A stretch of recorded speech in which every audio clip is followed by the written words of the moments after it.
But organically, we do find ourselves working within Yeah. corporate because we know that, the mind of a high performing CEO, for example, is the same as a high performing athlete within the mind, of course, right? Yeah. Their bodies might be slightly different, but how they focus, how they process information, how they want to apply themselves is the same.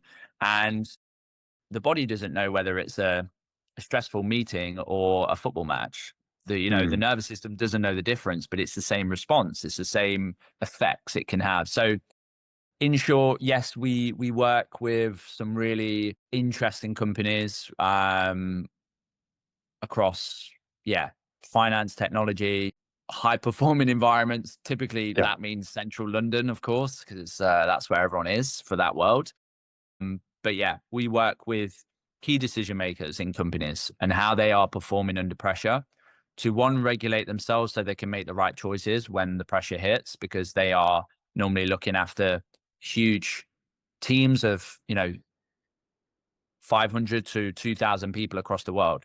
So at that level, it's a really cool other environment for us to see, but it's so similar. It's the same. And I think that's the key here. It's like, it doesn't really matter if you are an athlete or a high performer in the corporate world, you need the same tools in your box because you've ultimately got to make decisions under pressure.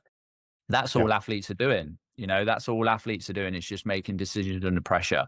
Without that cognitive regulation, they can't make those choices under pressure. And that's what we see in the corporate world. And that obviously without the right tools and other unsustainable practices that they might do, diet, nutrition, sleep, all of these things that they're consuming is influencing their nervous system. So that side of it is definitely not, I don't do that on my own. So my co-founder, you know him well now, Dr. Ricardo Catambulla. He has brought in a wealth of experience from the medical doctor side of things. He works in sports as well. And we also have some really cool partners. There's a wonderful lady called Lauren Garner. She's a doctor in psychology, and those two in particular, they help shape our environment at Optima and the different frameworks that we're using across the corporate side as well. Because yeah, mental health comes a huge part of it.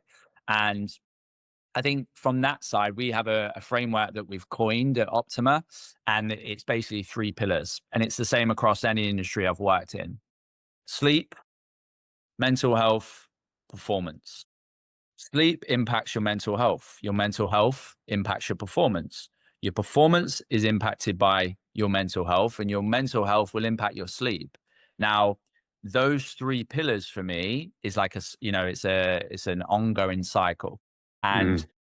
for me, the good thing about all these 3 pillars is breathing sits between every single one as a Yeah. tool, as a regulator response, as a immediate impact for the mental health because it's tangible, you can feel it, but it's something that you can use for sleep, it's something you can use for relaxation, and it's something you can use for performance. So Mm. that's how we look at a corporate environment. These 3 elements: how are you addressing but also actioning and making it even easier for yourself to perform, and that's how we sort of look at that.